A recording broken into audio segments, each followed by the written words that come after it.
Bien, bonjour, bienvenue à ceux que je n'ai pas vus ce matin. Donc, on va s'intéresser maintenant à la douleur dans la maladie de Parkinson, parce que c'est vrai que cette maladie provoque des douleurs qui sont à la fois des douleurs digestives, mais aussi musculaires, ou encore des fourmillements, des sensations de décharge électrique. Et ce sont des douleurs qui augmentent au fil des années et qui pourtant sont souvent négligées. Alors, pour comprendre ce que représentent ces douleurs, l'association France Parkinson a lancé une enquête au mois de juin dernier. Et on va, au cours de cette table ronde, regarder quels sont les principaux enseignements de cette étude, mais aussi les propositions qui en découlent. Alors ensuite, on va voir ce qu'en pensent les spécialistes qui sont présents à mes côtés. Et puis, bien sûr, comme d'habitude, vous pourrez poser en fin de session toutes les questions que vous souhaitez. Je vais vous présenter les personnes qui m'ont rejoint. On va partir de la gauche vers la droite. Anne Arthus Bertrand, qui est psychothérapeute. Vous avez été diagnostiquée, Madame Parkinson, en 2000. À vos côtés, le docteur Christine Breffel-Courbon, qui est neurologue, pharmacologue, responsable du centre expert Parkinson à Toulouse, et vous menez en particulier des recherches sur la douleur dans la maladie de Parkinson. Et puis le professeur Philippe Damier, je me demande d'ailleurs pourquoi je vous présente, neurologue au CHU de Nantes. Je dis pourquoi je vous présente parce que vous êtes un fidèle de ces rencontres depuis des années. On va donc tout de suite démarrer avec Ornella Grofland, qui est chargée de projet douleur à l'association Parkinson. France Parkinson, c'est justement donc avec vous qu'on débute cette rencontre, puisque vous allez nous présenter cette étude, 1500 personnes qui ont répondu au questionnaire qui a été complété par 25 entretiens individuels. Bonjour à tous. Alors, avant de démarrer sur les résultats de l'enquête, ça marche ainsi, petit souci de... Oui, alors, très bien. Donc, nous allons démarrer par quelques rappels sur le pourquoi de cette enquête douleur. Comme cela a été dit, c'est principalement parce que c'est un symptôme qui est très impactant dans la vie des malades et qui finalement était peu exploré. L'association s'est positionnée en écho des malades de ce vécu en se disant que c'était une prise en charge qui devait évoluer en termes de qualité de vie et de prise en charge globale des malades de Parkinson. Quelques rappels méthodologiques, une enquête qui s'est déroulée en 2 phases, une enquête en ligne, 30 questions, 2250 répondants sur la phase initiale, et une partie entretien en téléphonique ou en face-à-face, où on a recueilli 25 entretiens.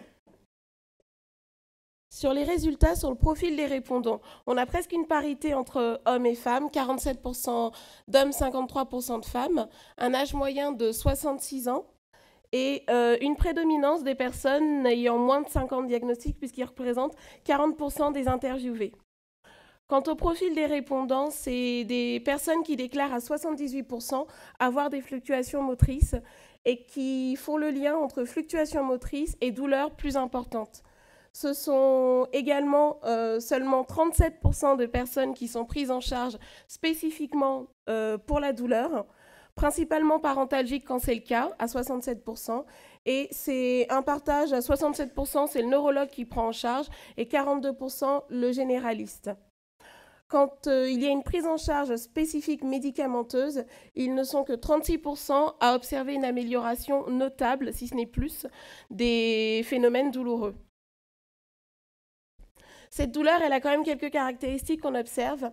Elle est forte. On a une moyenne déclarée sur une EVA à 6 sur 10, en sachant qu'il y a quand même 45% des personnes qui déclarent des douleurs supérieures ou égales à 7 sur 10. Elle est localisée. Localisée, quand c'est sur le haut du corps, c'est principalement à 56% les épaules et les bras, 34% pour la nuque. Quand c'est sur le bas du corps, c'est à 58% les jambes, les fesses, 42% les pieds ou les chevilles. Cette douleur, elle n'est pas forcément liée à l'âge du malade. Par contre, on observe qu'elle augmente avec l'ancienneté du diagnostic. On a 20% de personnes ayant moins de 50 diagnostics qui déclarent avoir des douleurs sévères contre 33% quand on a plus de 10 ans de diagnostic. Cette douleur se caractérise aussi par sa fréquence. 86% des personnes interviewées déclarent des douleurs fréquentes, si ce n'est quasi permanentes. Elle se caractérise aussi par une typologie de douleur assez particulière. 49% de douleurs en étau, 44% déclarent des crampes. Après, on a entre 16 et 17%, ça va être les décharges électriques, les brûlures ou les fourmillements. Elle est spécifique, cette douleur, et il est important de le noter, puisque 61% des personnes interviewées arrivent à distinguer la douleur liée à la maladie de Parkinson d'autres phénomènes douloureux. Cette douleur, elle a un impact qui est important sur la vie courante. Ils sont 72% à déclarer un impact des phénomènes douloureux sur l'activité générale. Par activité générale, on entend le travail, les activités autres que justement l'activité habituelle à 70%, puisque là, ça concerne les activités au sein du foyer. On observe également 68% de personnes qui déclarent un impact sur leur capacité à marcher et 56% sur leur sommeil. Il était aussi intéressant de noter que l'impact sur l'activité générale, lui, par contre, était lié à l'âge. Les plus jeunes sont ceux qui déclarent un impact plus important sur l'activité générale. Cet impact de la douleur, il est vaste et il dépasse, entre guillemets, le cadre d'impact physique. Et on a voulu, pour l'illustrer, vous faire entendre des interventions des patients qu'on a interviewés pendant la phase entretien. Donc on va commencer par Hélène. Se tordre de douleur, c'est le vrai mot et pourtant je ne suis pas douillette. C'est au-delà de ce que je pensais possible. Il y a des moments, je pense que je vais crever, on ne peut pas imaginer cette intensité. Se tordre de douleur, c'est le vrai mot et pourtant je ne suis pas douillette. On va passer à Marc. Quand j'ai mal, je ne pense qu'à cela. Marie. Le niveau de douleur est très intense. C'est impossible de se concentrer. On est empêché de vivre sans arrêt. Jean. On a un petit retour sur Jean. Alors sur Jean, je peux peut-être effectivement le dire, il précisait effectivement que la maladie finalement faisait un peu le tri dans les amis.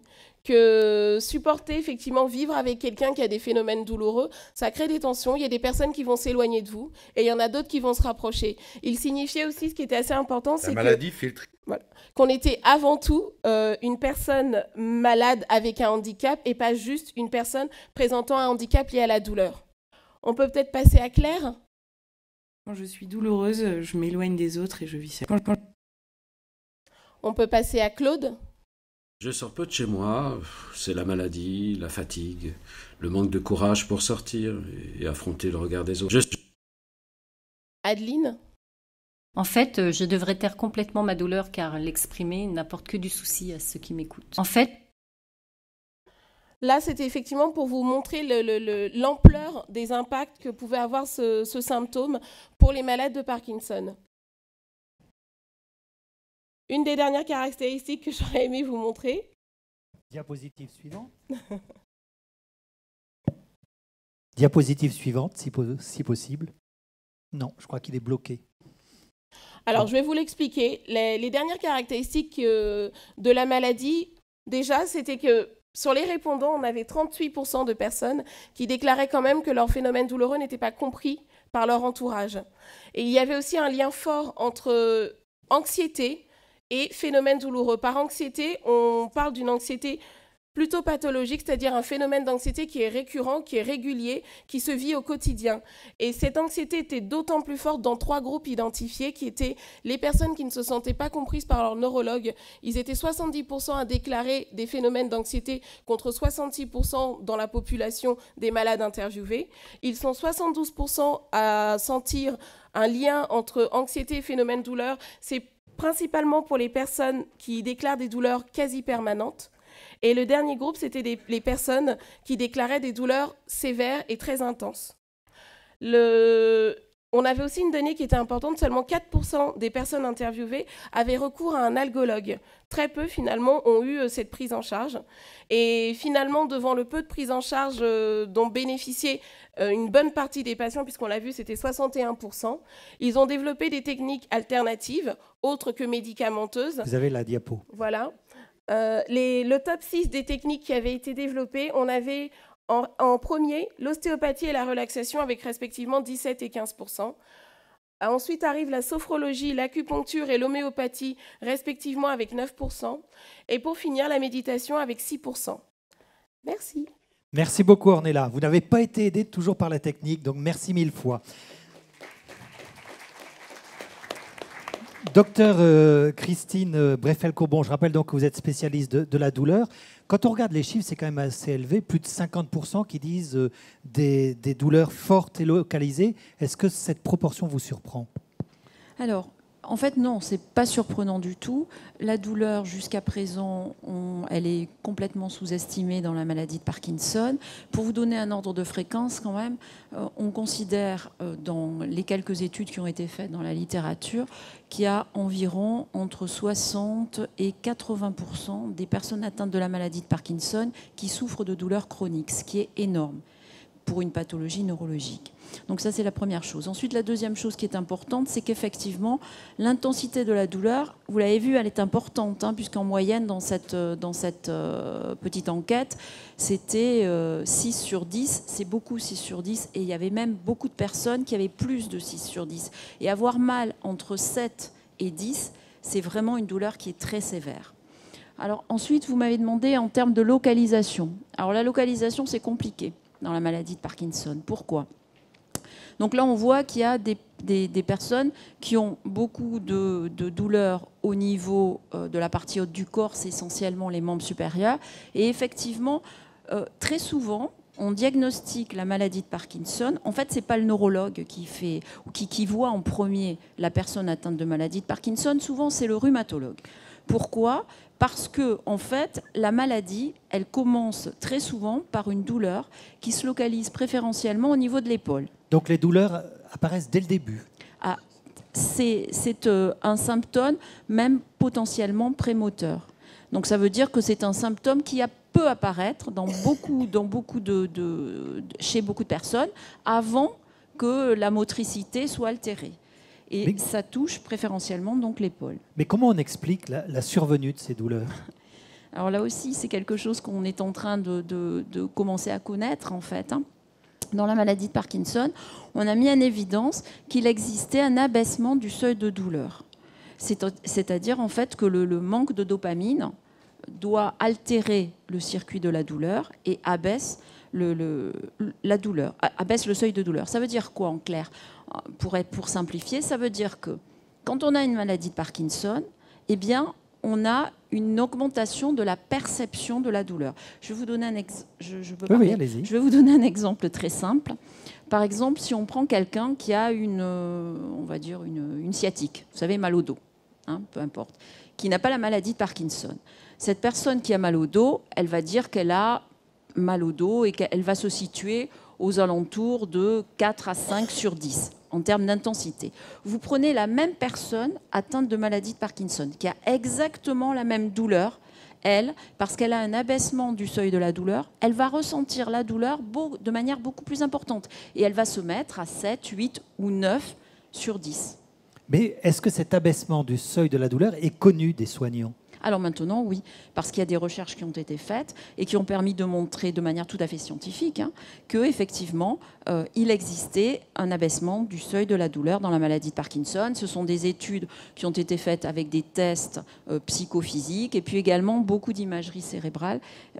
Ces études d'imagerie cérébrale ont permis de montrer effectivement, si vous voulez, quand on a la maladie de Parkinson, on a un emballement au niveau cérébral, on a un emballement du circuit de la douleur.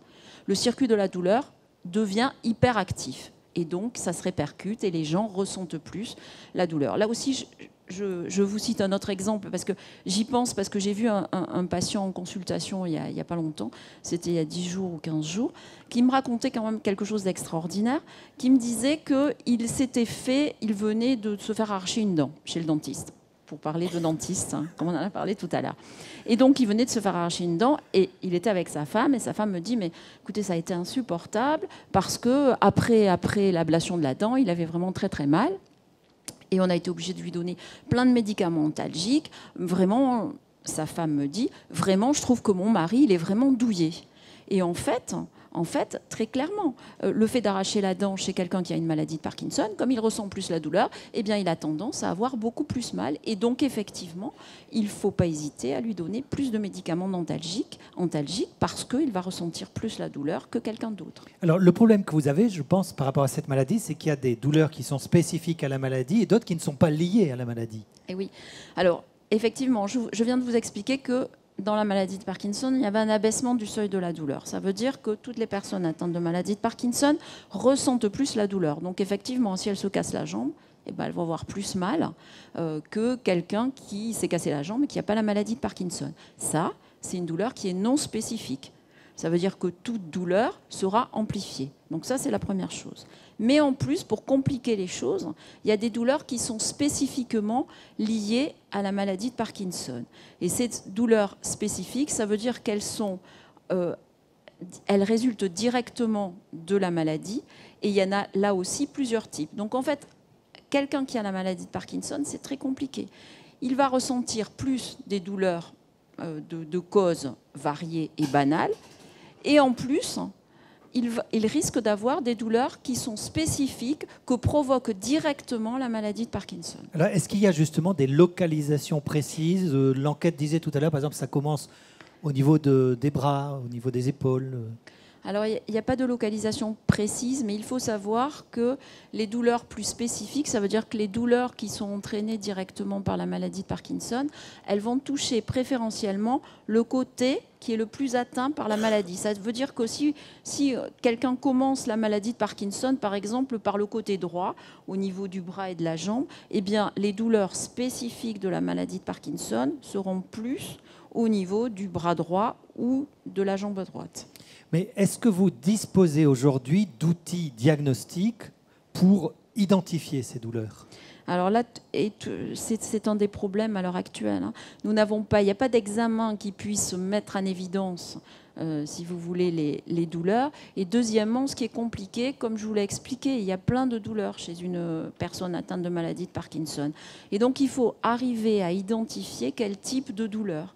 Et pour ça, eh ben, malheureusement, on n'a pas d'outils. Alors, on est en train quand même d'essayer de développer des questionnaires, des auto-questionnaires, pour essayer de mieux identifier la douleur, parce que ça, vraiment, c'est quelque chose de très important.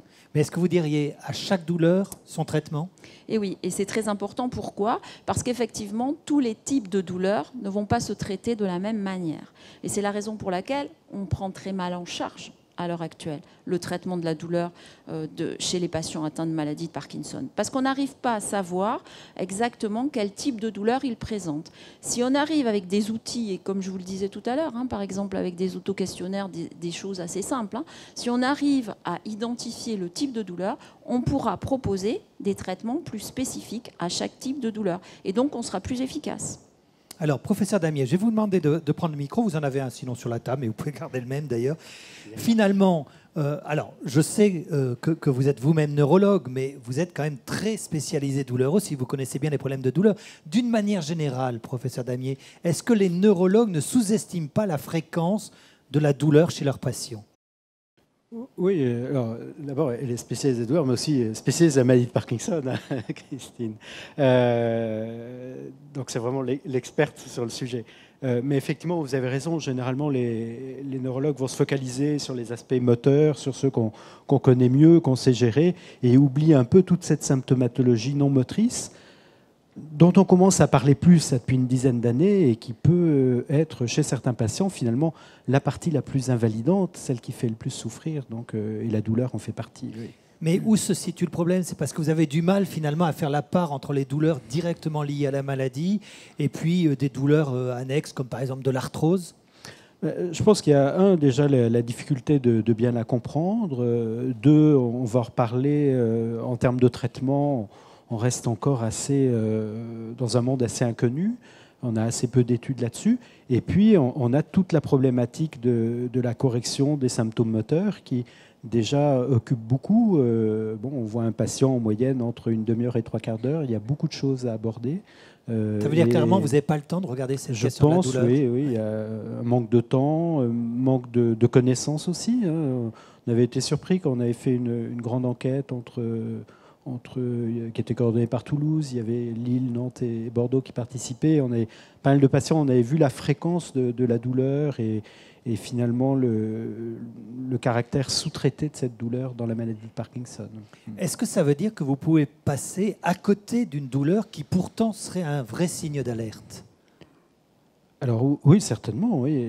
Et d'ailleurs, un des pièges qu'il y a avec les douleurs, c'est que parfois la douleur, comme vous le dites très bien, peut être un signe d'alerte d'une cholécystite, d'une appendicite, d'un problème pulmonaire, que sais-je, et bien noyé dans les problèmes que pose la maladie de Parkinson, noyé dans les douleurs qu'il peut y avoir, on peut passer à côté. Et on sait qu'il y a des études qui ont montré qu'il y avait un retard de diagnostic d'urgence médico-chirurgicale dans la maladie de Parkinson.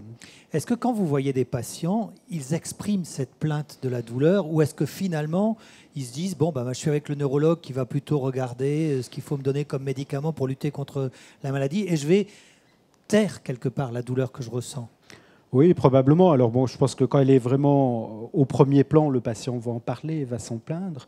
Mais dans un certain nombre de cas, on va se concentrer sur l'aspect moteur, parce qu'on sait le traiter aussi, parce qu'on a été formé pour, et on va peut-être pas toujours poser la question sur la douleur. C'est vrai aussi pour les dimensions psychologiques, dont Anne parlera certainement prochainement. Voilà, justement, c'est pour ça que je me pencherai pour donner le micro à Anne. Ce que je vous propose, parce qu'on ne les a pas toutes très bien entendues, je vais demander à Anne, parce que Anne, elle est malade, mais elle est psychothérapeute, donc elle a vraiment un recul par rapport à la maladie. Je vais reprendre les verbatims qui sont ressortis de cette enquête et lui demander un petit peu ce qu'elle en pense. Alors, premier verbatim, il y en avait une personne qui disait « se tordre de douleur au-delà du possible avec l'impression que l'on va crever ». Anne, est-ce que cette douleur intense a un impact véritablement sur le goût de vivre? Ah oui, c'est évident. Moi, j'ai eu 2 paniques la nuit. Bon, je ne suis pas quelqu'un qui panique en général, mais là, j'étais tellement mal. Parce que moi, il y a les douleurs, mais il y a aussi le malaise, le mal-être, en fait, qui est très difficile. Comme si on était pris et qu'on n'avait plus de force. C'était une sorte d'épuisement. La flaque d'eau de Tex Avery dont je vous parlais. On a l'impression de se déliter et de plus avoir de tonus ni rien. Beaucoup de fatigue. Beaucoup de fatigue, mais surtout du mal à respirer, du mal à tout. On n'arrive plus à marcher, on n'arrive plus à respirer surtout. Et c'est vrai que moi j'étais perdue parce que je ne sais pas quoi faire contre ça. Parce qu'à un moment donné, j'ai eu des névralgies d'Arnold. Ça, on va voir le rhumatologue qui vous donne un médicament qui n'est pas toujours la bonne molécule et vous faites des intoxications. Mais enfin, ça, oui, il y a des réponses. Mais sur ce mal-être et ce ralentissement de tout et cet épuisement, c'est très difficile de trouver une réponse. Alors, je vous prends un deuxième verbatim. La douleur est tellement intense que l'on ne peut pas se concentrer, on est empêché de vivre. Est-ce que vraiment cette douleur, Anne, impacte la vie au quotidien, tous les jours? Ce qui est très difficile dans cette maladie, c'est que c'est complètement irrégulier. On peut avoir une journée où on est bien, on ne sait pas pourquoi, et puis pendant 3 jours, on n'avance plus, on a du mal à se concentrer, j'ai du mal à écrire, j'ai du mal à tout faire. Tout devient lourd et fatigant. Et c'est pour ça que quand je ne peux pas me projeter enfin, moi j'adore travailler, j'aime être active, j'aime faire de l'artisanat, j'aime plein de choses, mais j'arrive plus parce que je ne peux pas planifier. Je peux faire dans l'heure qui suit ou dans la journée, mais je ne sais pas comment je vais être demain. Par contre, il y a quelque chose qui m'a fait rire, parce que l'autre jour, j'étais vraiment pas bien. Et je garde quelques patients quand même de temps en temps, parce que je suis déjà en retraite. Mais j'étais voir ce patient dans un état, je me traînais. Et au bout de 5 minutes de lien avec elle, j'avais plus mal nulle part. C'était incroyable. Et c'est ça la part psychologique aussi qui joue, qui est énorme. Alors justement, puisque vous venez de parler de ça, je prends un troisième verbatim qui a été cité. « Quand j'ai mal, je ne pense qu'à cela ». Est-ce que ça veut dire qu'on ne peut pas échapper à la douleur, ni physiquement, ni intellectuellement? Là, vous avez montré que votre patient, vous aviez échappé à la douleur.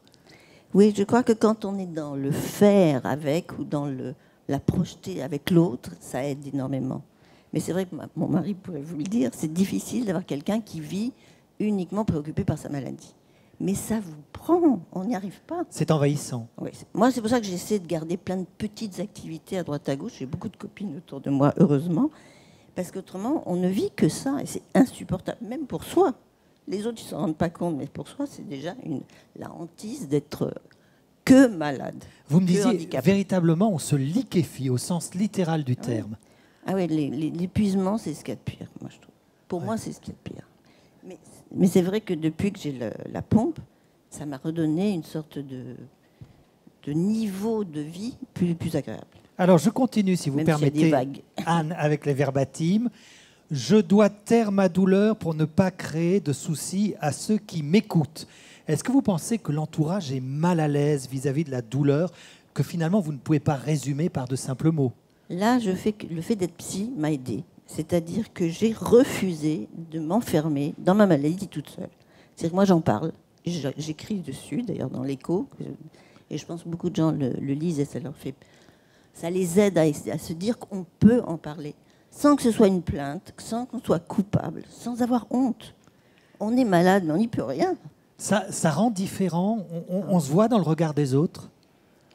Il y a des choses drôles, effectivement. Il y a des gens qui évitent de vous parler parce qu'ils ne savent pas quoi vous dire.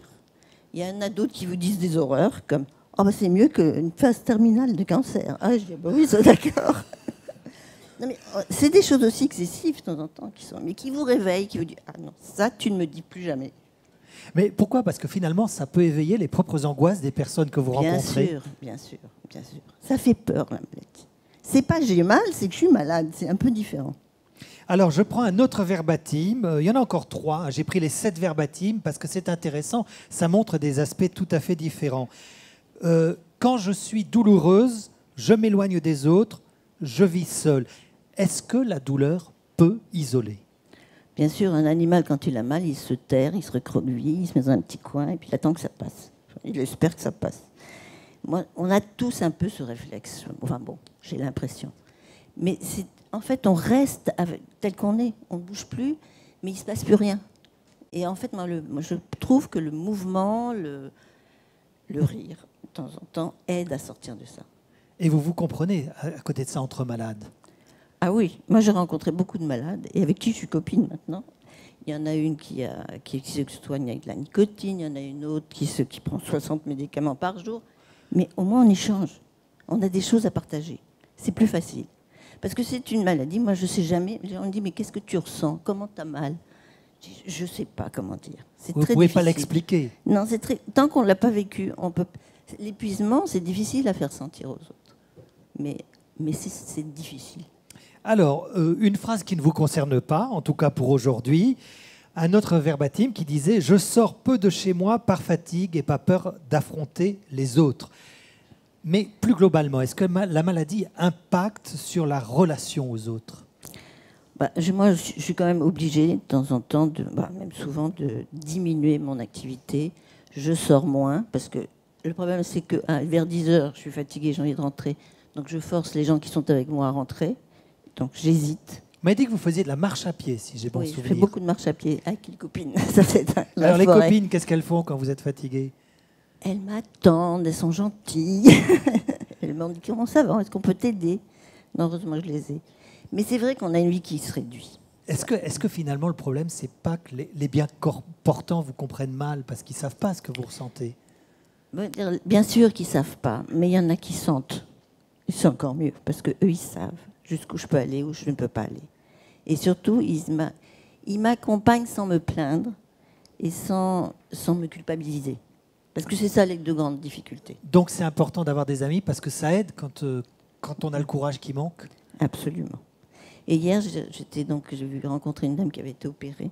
Et elle me dit, c'est là où on fait le tri entre les vrais amis et les autres.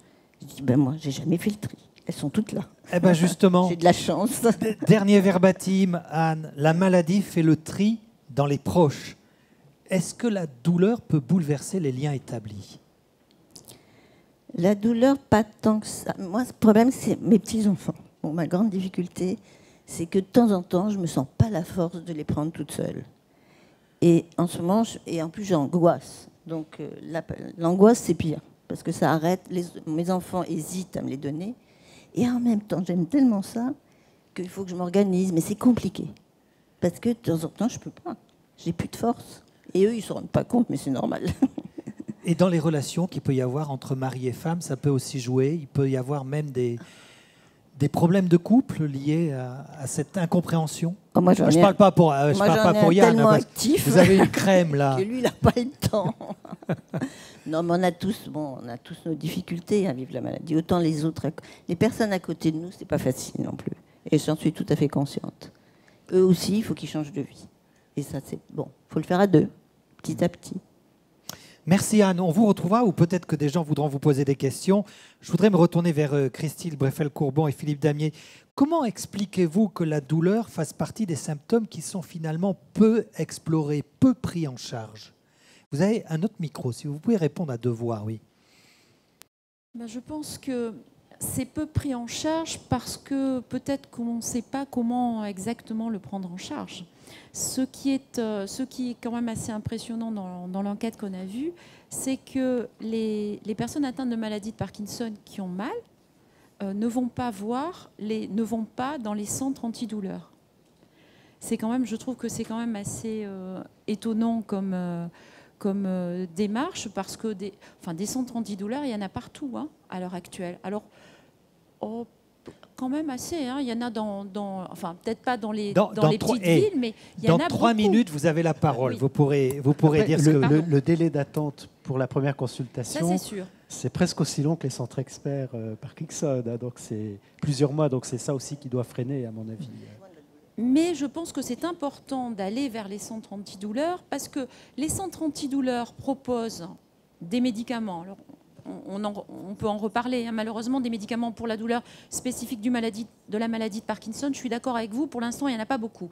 Mais néanmoins, ce qui est intéressant, c'est que les centres antidouleurs proposent également d'autres méthodes qui sont des méthodes non médicamenteuses. On en a un peu, vous l'avez vu peut-être un peu dans l'enquête, mais il y a d'autres prises en charge, comme la sophrologie, la relaxation, l'hypnose, etc., qui peuvent être proposées. Et ça, c'est quand même bien évalué et bien proposé dans les centres antidouleurs. Et je crois qu'il y a un problème. Je ne sais pas pour quelle raison les patients, les personnes atteintes de maladie de Parkinson ne vont pas voir les algologues. Et ça, à mon avis, c'est un manque. Puisque vous en avez parlé, mais on va tout prendre dans 2 minutes des questions. Puisque vous en avez parlé, il est possible aussi que les neurologues ne les adressent pas suffisamment vers les centres antidouleurs. Voilà. Puisqu'on parlait, vous avez dit, moi j'ai repris ce que citaient les malades: ostéopathie, relaxation, sophrologie, acupuncture, homéopathie, méditation.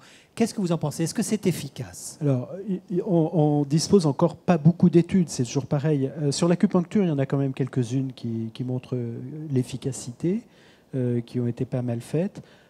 Après, tout ce qui est auto-hypnose, méditation, tout ça, on en perçoit le rationnel. Puisque Anne l'a bien dit, quand l'attention est focalisée sur la douleur, elle envahit le corps. Et de porter son attention sur autre chose, par exemple son contact avec le patient, a fait partir la douleur. L'auto-hypnose, la méditation, ça va être ce principe-là, ça va être prendre le contrôle quelque part de ses capacités attentionnelles pour délocaliser cette focalisation attentionnelle de la douleur sur autre chose. Donc c'est des techniques qui sont certainement très intéressantes, parce que sur les traitements médicamenteux, un des grands problèmes, c'est qu'on est déjà dans une maladie dans laquelle il y a beaucoup de médicaments, donc il va y avoir des interactions médicamenteuses, dans lequel le reste du cerveau peut être fragilisé par la maladie, du coup une plus grande sensibilité aux effets indésirables, et donc c'est difficile l'utilisation des médicaments. Donc l'approche médicamenteuse est certainement très très utile dans cette maladie. On manque encore de validation bien faite pour savoir quelle est la technique la plus appropriée. Plus c'est compliqué, c'est probablement variable d'un patient à l'autre. Certains vont bien répondre à la sophrologie, d'autres mieux à l'acupuncture, etc. Ça dépend aussi du thérapeute. Probablement que certains vont mieux accrocher en sophrologie parce qu'il y a un bon contact qui se passe avec leur sophrologue, et d'autres c'est avec l'acupuncteur. Donc il n'y a probablement pas une technique qui marche, mais moi je conseille souvent d'essayer les différentes techniques et puis de voir celle avec laquelle on accroche. Après, toute la difficulté de trouver le bon professionnel proche de chez soi, et puis des approches qui ne sont pas toujours prises en charge par le système de santé. Quelque chose à rajouter sur ces techniques non médicamenteuses, où on a fait le tour de la question? Je pense qu'il faut effectivement arriver à les évaluer, parce qu'à l'heure actuelle, ce n'est pas fait, en tout cas dans la prise en charge de la douleur dans la maladie de Parkinson. Alors, je pose une dernière question, et puis après, on vient vers vous dans la salle. Quelles sont, à l'heure actuelle, les recherches en ce qui concerne la douleur? Les recherches en France, c'est surtout Toulouse qui coordonne ça. C'est vraiment les grands experts du domaine. On a actuellement une étude qui est coordonnée par ma voisine en France sur 15 centres qui testent des approches médicamenteuses, parce qu'on n'a pratiquement aucune étude sur le traitement de la douleur dans la maladie de Parkinson. Et donc on a une étude où on compare la dopa, parce qu'on a vu qu'en rapporte de la dopamine, on peut améliorer la douleur, puisque le manque de dopamine module le seuil de perception douloureuse, un codéiné et un placebo. Et donc les patients, par tirage au sort, sont dans un des 3 bras et on évalue de façon objective comment évolue la douleur, le reste de la symptomatologie motrice et non motrice de la maladie de Parkinson. Donc tous ceux qui sont intéressés peuvent se rapprocher des centres pour participer à ces études, parce qu'on ne le répétera jamais assez, mais il y a besoin de nouveaux traitements, et pour avoir de nouveaux traitements, il y a besoin à un moment dans la recherche de les tester chez les patients. C'est le seul moyen de savoir. Et on est encore en train d'inclure des patients dans ces Oui, études. tout à fait. Elle vient juste de débuter. Là, on est dans les tout premiers patients inclus. Alors peut-être d'autres précisions avec vous, Christine Breffel-Courbon, sur ces études, non ?